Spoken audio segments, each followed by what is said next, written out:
एक बाघ को कुछ लकड़बग्घों ने घेर रखा है और सभी उस पर हमला कर रहे हैं। यह देखकर गब्बर शेर तेजी से एक जंगल में गब्बर नाम का एक शेर और उसकी पत्नी शेरनी रहा करते थे। गब्बर की पत्नी शेरनी ने हाल ही में 2 जुड़वा बच्चों को जन्म दिया था। शेरनी के दोनों बच्चे बिल्कुल दूध की तरह सफेद और देखने में बहुत ही सुंदर थे। गब्बर शेर ने अपने बेटों में एक का नाम वीरू और एक का नाम बंटी रखा था। गब्बर शेर अपनी पत्नी और दोनों बच्चों के साथ खुशी से जंगल के सभी जानवरों के साथ रहकर अपना जीवन यापन कर रहा था।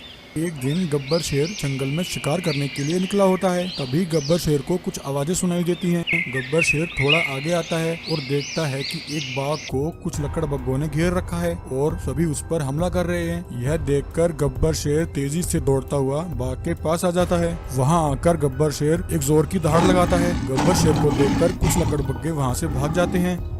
वहीं 1-2 लकड़बग्घे गब्बर शेर पर हमला करने की कोशिश करते हैं, परंतु गब्बर शेर उन पर हमला करके उन्हें वहीं मार देता है और उस बाघ को लकड़बग्घों से बचा लेता है। तभी बाघ बोलता है, शेर भाई तुम्हारा बहुत बहुत धन्यवाद। तुमने इन लकड़बग्घों से मुझे बचा लिया, वरना यह तो मुझे मार ही डालते। कोई बात नहीं भाई, यह तो मेरा फर्ज था। कभी अगर मैं किसी मुसीबत में फंस गया तो तुम भी मेरी मदद अवश्य ही करोगे। तुम्हें डरने की जरूरत नहीं है, अब तुम जा सकते हो। तभी बाघ बोलता है, शेर भाई मैं बहुत गरीब और बेसहारा हूँ, मेरा कोई घर नहीं है। मैं पास वाले जंगल से आया हूँ। एक तूफान में मेरे बीवी और बच्चे सब मारे गए। अब मैं बिल्कुल बेसहारा हो गया हूँ। बाघ की बात सुनकर गब्बर शेर कहता है, अच्छा ऐसी बात है तो बाघ भाई तुम मेरे साथ क्यों नहीं रहते? आज से तुम मेरे साथ इस जंगल में रहो और खुशी से अपना जीवन यापन करो। गब्बर की बात सुनकर बाघ उसके साथ रहने के लिए तैयार हो जाता है।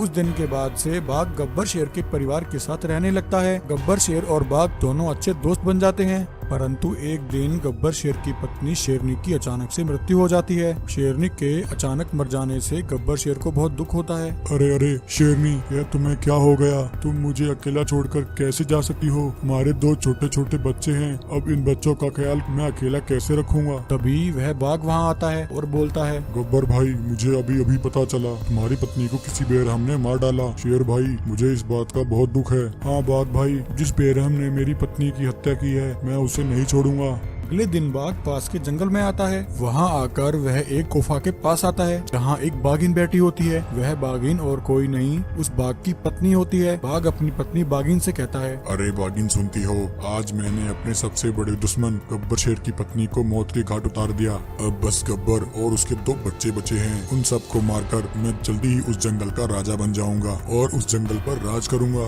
बाघ की बात सुनकर उसकी पत्नी बाघिन कहती है, यह तुम क्या कह रहे हो? तुम ऐसा कैसे कर सकते हो? गब्बर शेर ने तो तुम्हारी जान बचाई थी। तुमने तो कहा था कि वह तुम्हारा दोस्त है। तुम अपने दोस्त से गद्दारी कैसे कर सकते हो? तुमने 2 मासूम बच्चों की माँ को मार डाला। तभी बाघ कहता है, अरे मूर्ख, तुम चुप करो। तुम हमेशा मेरी नाफरमानी करती हो। मैं जो कर रहा हूँ तुम सिर्फ उसमें मेरा साथ दो। और हाँ, गब्बर की पत्नी शेरनी की हत्या मैंने की है, इस बारे में किसी को पता नहीं चलना चाहिए। अगले दिन जब बाघ वापस गब्बर शेर के जंगल में आता है तो उसकी पत्नी बाघिन भी उसका पीछा करती है। उधर गब्बर शेर उदास होकर एक पेड़ के नीचे खड़ा होता है और अपनी पत्नी के हत्यारे के बारे में सोच रहा होता है। हे भगवान, ना जाने किस बेरहम ने मेरी मासूम पत्नी की हत्या कर दी। तभी इतने में बाघ पीछे से आकर शेर पर हमला कर देता है और गब्बर शेर को वहीं मार देता है। गब्बर शेर को मारते हुए बाघ की पत्नी बाघिन देख लेती है। बाघिन उसी समय गब्बर शेर के बच्चे बंटी और वीरू के पास आती है और कहती है, बाघ, यह तुमने सही नहीं किया। तुमने इन दोनों बच्चों को अपने फायदे के लिए अनाथ कर दिया। मैं इन मासूम बच्चों को तुम्हारा शिकार नहीं बनने दूंगी। बच्चों, तुम अनाथ नहीं हो। आज से मैं तुम्हारी माँ हूँ और मैं ही तुम्हारा पालन पोषण करूँगी।